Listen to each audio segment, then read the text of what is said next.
big time producers going online saying, I haven't gotten paid. This agreement says I'm supposed to get paid, but I'm not getting paid. You know something's wrong. These aren't just no-name producers saying this.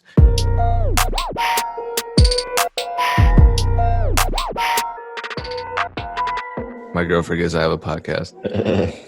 What's going down? It's DJ Payne 1. I'm joined by Dame Ritter. This is the Music Entrepreneur Club podcast powered by BeatStars. And speaking of BeatStars, August 5th through 7th is the official second of the year, actually, BeatStars Summit. And it is a free music business conference. It's not just for producers, but obviously producers do not want to miss it. It's a 3-day conference. You can register now at beatstars.world/summit, beatstars.world/summit. Hope to see a bunch of you there. It's interactive. You can ask questions throughout. I mean, you can network with each other. It's free. What more can you ask for? You have a whole full 3 days worth of conferences from music industry professionals who range from entertainment lawyers who want to talk about the legal side of production to engineers to who are some of your guests? I know you're talking about sync licensing, which I'm a little jealous about. Yeah, so we have a VP from Universal Music Group. Her name is Bridget. I forget her last. I don't want to mispronounce it. I think it's Poldermo. And we have Gummy Beats and Amp Live on that sync session. And then we have a panel that talks about red flags in the music industry. We got Z, the chief editor of DJ Booth. And then we have Mark Tavern on that panel as well. He's an artist manager. He's been on our sessions a few times. Yeah, it's gonna be dope, man. It's definitely gonna be a dope session. It's free. You know, like I said last week and probably many weeks before, you know, it's a tough year, but you should be learning as much as you can, you know, to fortify your businesses so that, you know, you can weather these storms should anything else happen in the future. So there's no excuses, really. It's free information. If something happens in the future and you say you didn't know, that's on you because you probably could have learned it through our sessions or the online summit. So come rock with us next week or this week, actually, since this podcast drops on a Monday. Maybe me not doing the sync panel is a good thing because Amp Live is a huge influence on me as a producer. So I don't want to necessarily have a fan moment while I'm live in front of 1,000 people, but you know, I might tune in and say some fan types comments in the chat. Feel free to join the session, Payne, if you want to. I didn't know that. I actually wasn't even familiar with him. So, I mean, feel free to join the session, man. Have a fan moment. It's okay. You got to show people love. Well, you listen to hip hop in the net? Nah, you were an R&B guy. I listen to hip hop. I mean, the early hip hop I listened to, at least when I was coming up, I liked the Fugees. I liked Exhibit. I liked MC Hammer, actually. No, that was the first tape I think I bought, and I don't want to say what year. MC Hammer. I think I was actually MC Hammer for Halloween one year. You had the pants and everything? Yep, yeah, the glasses, the baggy pants, and I got to go to a concert, so I had a shirt from the concert that I wore. But anyway, but my brother is kind of who introduced me to East Coast stuff. So like Helter Skelter, DOS Effects, Wu-Tang, Tribe, like so I heard it all, but I really like the Fugees. Wait, but no Zion then, because they were from out west.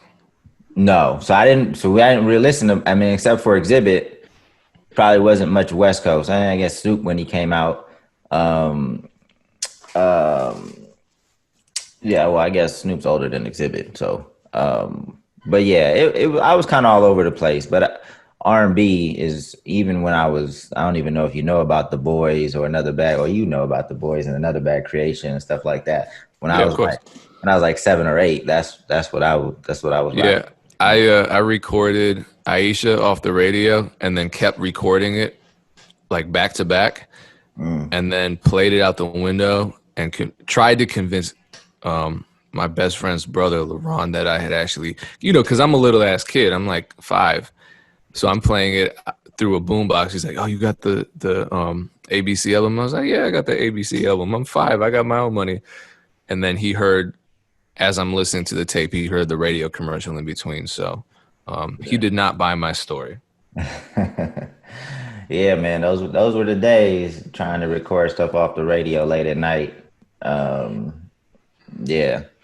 Anyway, man, what are we talking about today? I got a number of topics that we could talk about, man. We can talk about merch and Benny the Butcher.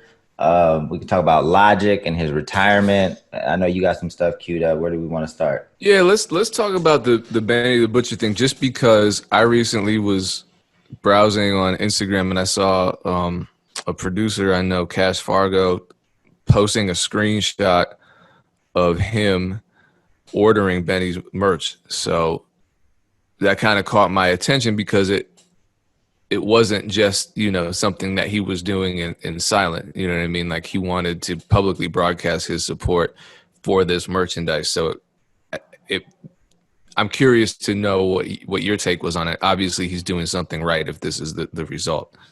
Yeah, well, there's a lot of different ways to approach merch correctly. And I can't sit here and say that I know the ins and outs of his operation, but I was watching the Joe Budden podcast and he was on there. I thought it was a dope discussion. And when he talked about merch, he basically was saying, like, yeah, he does really well in merch. And the way he approaches it was that he just gets feedbacks from the fans and he creates what the fans say they want to wear.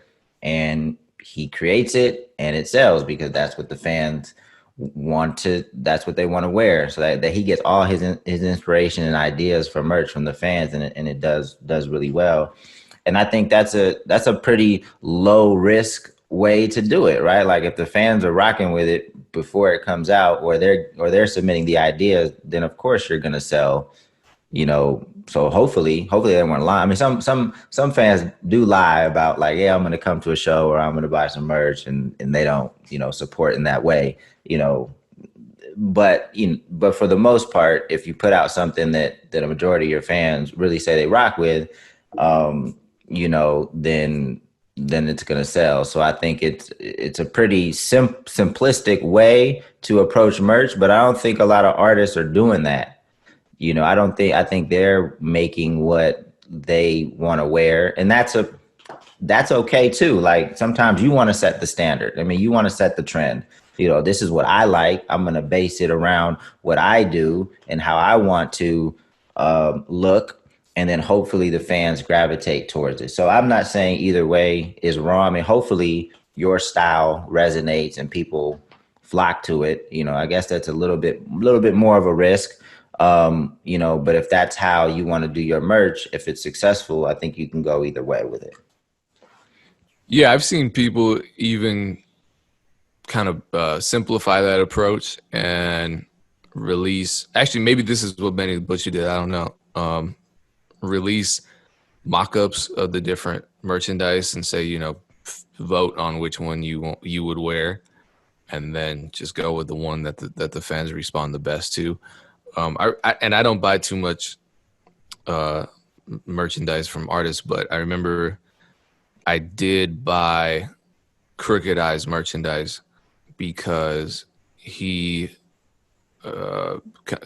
connected his sales to a fundraising effort, I believe for DJ Kool Herc, and so I was just like, yeah, if I can support a great artist and the godfather of hip hop at the same time, yeah, I'm gonna do it. So I did it, and That's so funny. I just That's funny you said, because I don't buy too much merch either, but I yeah. just bought a shirt from Trade of Truth, who's been doing a lot of work in the community, and that's why I haven't even listened to that much of his music before, but because he's so active in the community, I've been following him, and he has a brand called Assholes by Nature. I didn't even know what it stood for. I kept seeing ABN, ABN. I didn't know what it stood for until I bought the shirt, but.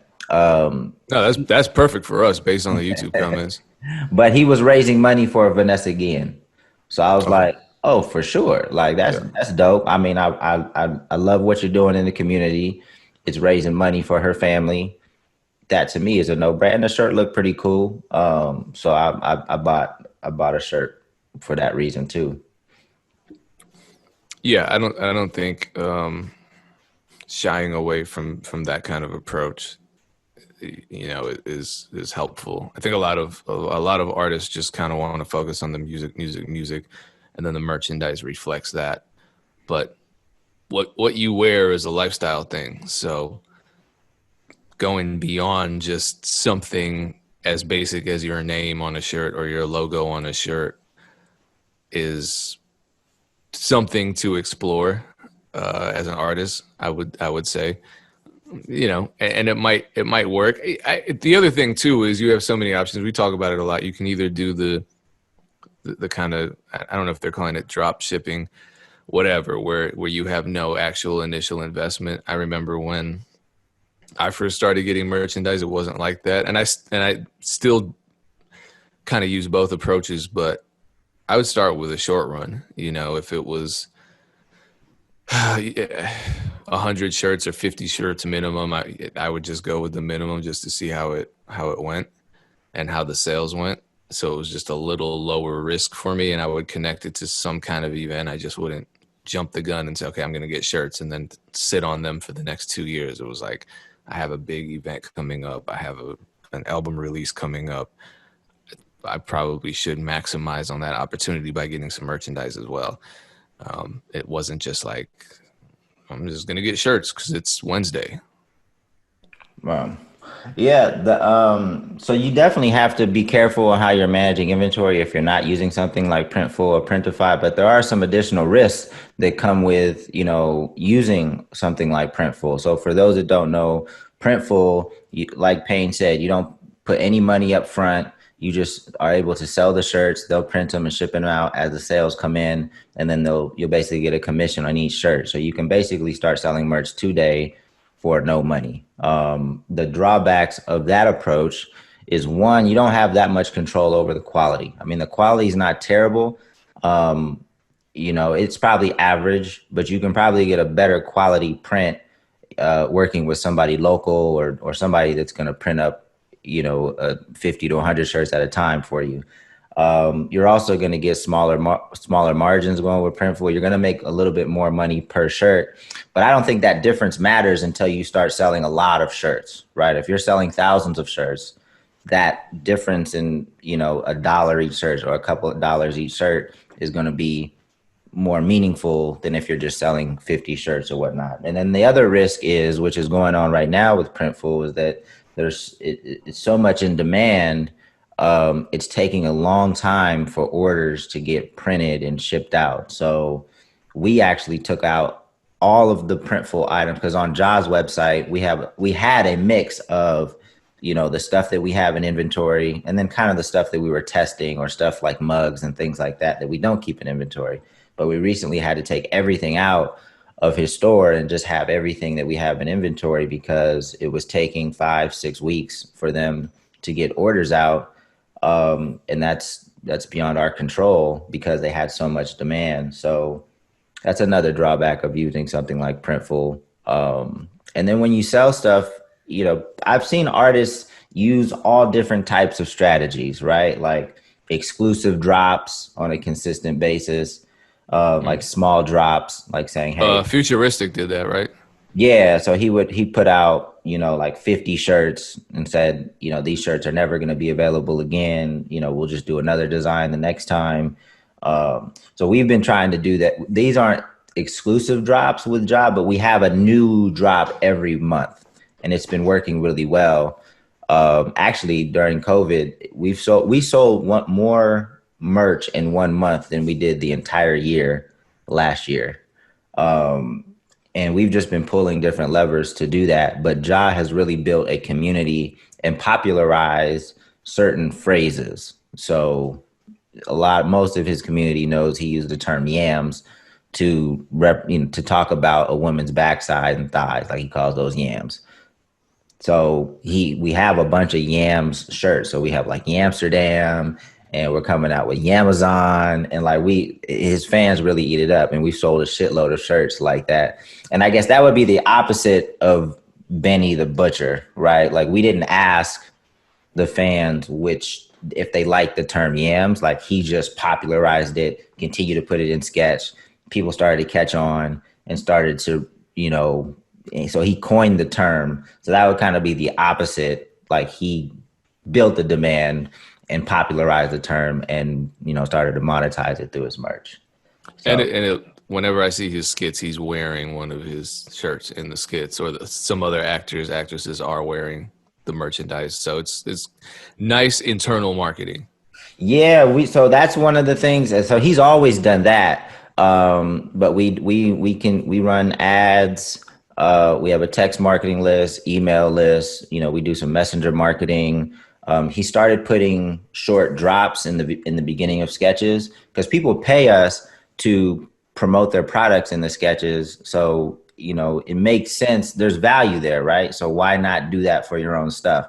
So before the sketch, if we're not paid to do a promo for that particular video, he'll put his own drop in there. Yo, new Amazon shirts, go to thehoodgoodstore.com, get yours. And it'd be only like 6 or 7 seconds. So people aren't going to click away. They're still going to watch the sketch.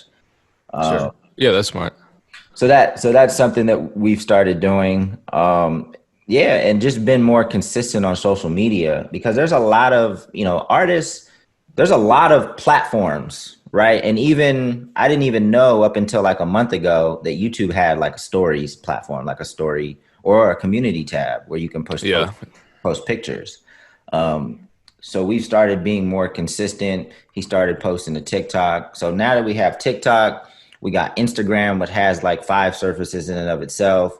You know, we got Facebook, we got his fan page, we got his group, we got YouTube stories, we got the community page. It's a lot, but I feel like we're getting great responses on all of them. So why not, you know, step up to the plate and make sure we're posting on all those platforms. And just doing that has led to sales and his app has his store inside the app. So I'm sure. So it's like pulling, you know, 10 different levers. You know, we've done really well in merch the past couple of months for sure. So let's transition to a different topic, but I want to bring it full circle. I don't know how this happened because when I asked you what you wanted to talk about, you brought up the Joe Budden podcast. I want to talk about something from the Joe Budden podcast as well. Shout out to Joe Budden.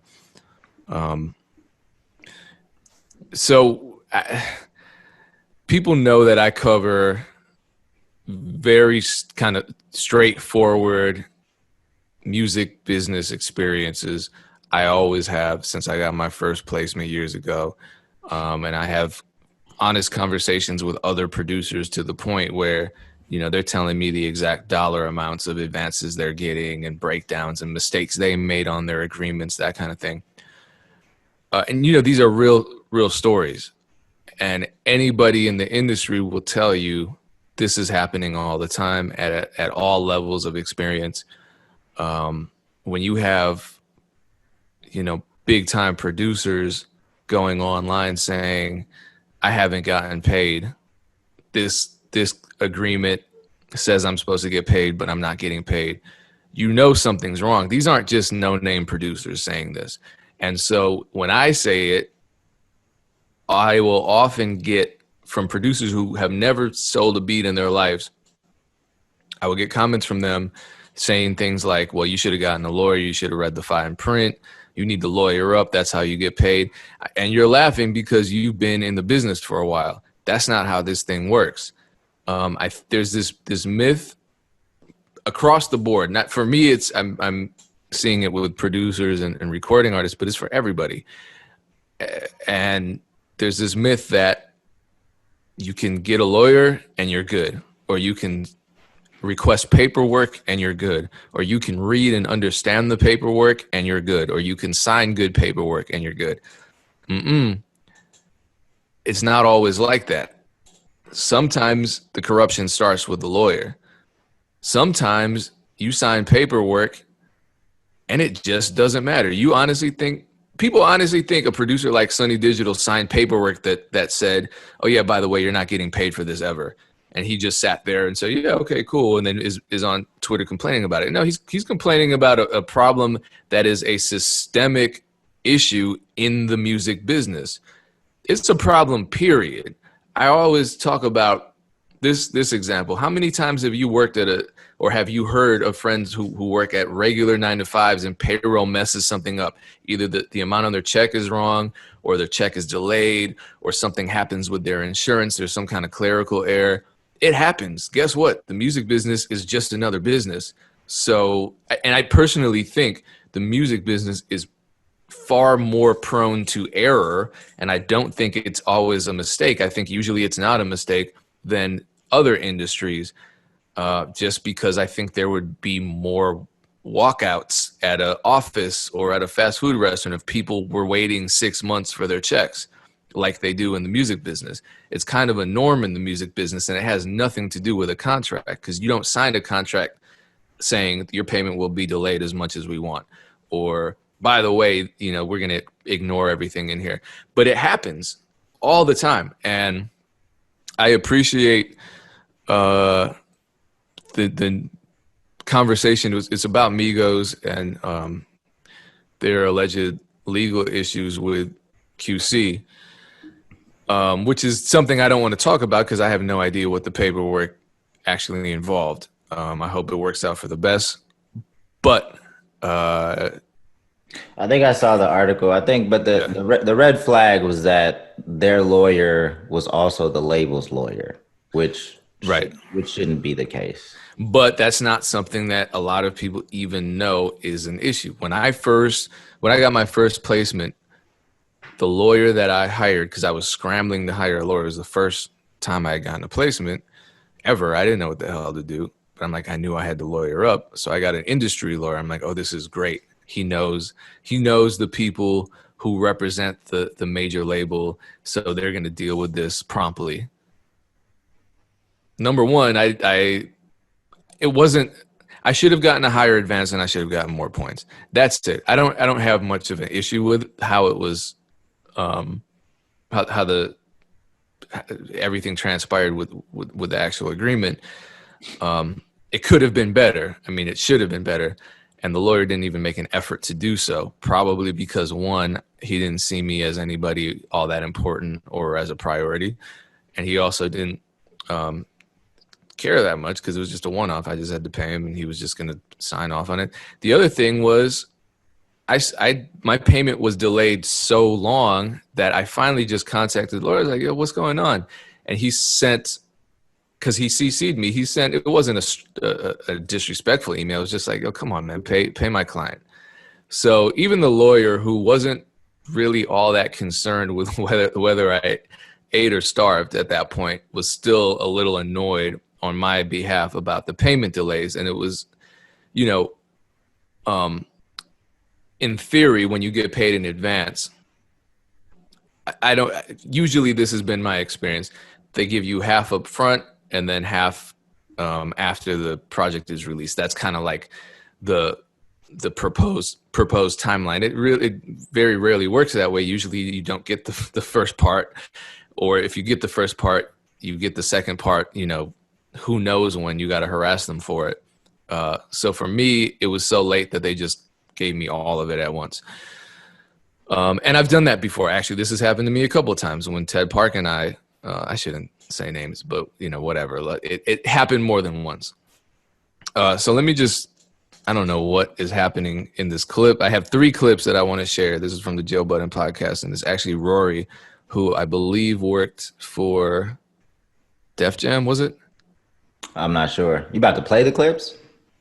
Just the audio. I just want to, because very briefly, because they're saying important things, and I feel like when I tweet this stuff, people don't believe me. But this is a much more legitimate podcast, so maybe you'll listen to Rory. Y'all killed Meg. I came on this podcast and y'all destroyed my mentions for weeks when I said just getting a lawyer doesn't get it done.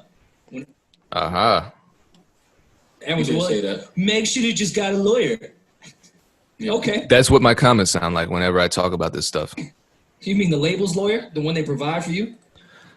And that speaks to your point, which is this will happen. Having a lawyer doesn't mean you're protected. Right. Because if you don't understand what the hell's in the contract, you're putting it on the lawyer who might have ulterior motives. Clip number 2. To a lawyer, you are not more of a higher priority than a production company or the label that you are signing to. So when the people that you think are managing you offer you the manager, offer you the lawyer to then negotiate with the management company, stop right there. Little more insight. Priorities do matter. And as I said, I thought without my first lawyer who represented me with my first placement, without him actually being connected to the label, working for the label or anything like that, I wasn't a priority. I just wasn't. And so there are now ways to kind of look at lawyers and see, are they priorities? A lot of lawyers, not all, but a lot of lawyers have social media. You can kind of converse with them and get a better understanding of what kind of work they do and where their passion lies within the music industry. And if they seem anti-producer, if you got a lawyer always talking bad about producers or, saying negative things about platforms, which is crazy because a lot of lawyers are stuck in the old ways. It's a good time to shout out BeatStars, who's powering this podcast, but this is the new industry. And if you're still stuck in, 1998, maybe that's not a great fit for you as a modern day producer. You know what I'm saying? And so join us on the BeatStars Summit. We have Carl Folks, who's been on before, both on this podcast and at the first online BeatStars Summit, beatstars.world/summit. And we're going to talk about, the legal side of that. And then here's the last clip. I really like this one. I actually don't remember what it is, but I remember I liked it. Said it's fucked up because they lose some of the family feel, but I don't necessarily view it that way. That is one way to target people. Not saying that QC did that, but you can treat someone like family and take advantage of them based on how comfortable they feel because you treat them like family. That's actually. We've covered this on a podcast episode, I believe we titled "You Have No Friends in the Music Business." Do you remember that? If we did, I don't agree with that, but so. What are your thoughts on that statement? I don't know what I said. Well, one, I feel a little disrespected that you called that a legitimate podcast and more legitimate than ours. It's more entertaining. I'll give you that. That was sarcasm. Well, I guess that's the point. Our sarcasm and entertainment doesn't always hit, but I would say no, people don't like sarcasm. But for the record, Joe Budden is sarcastic, is he not? He is. So I mean, they are maybe they're a more entertaining podcast. I'll give them that for sure. But anyway, back to what you were talking about. And I don't want to scare people like lawyers out to get you. Like, you approach getting a lawyer like you approach anybody else that you're going to get to work for you, right? Like Yelp reviews, word of mouth, your gut. Like, we're going through this right now because Ja is getting a business manager, right? And a business manager, like a lawyer, it's a very important position. It can be a very intimate position. You're going to be talking to this person all of the time. This person's responsible for your money. You need to have somebody solid, just like a lawyer is responsible for making sure you're getting good deals and protecting you. And, these are important positions. So I've interviewed about 4 or 5 people. I've started following all of these people on social media. I'm watching interviews that they've done in the past.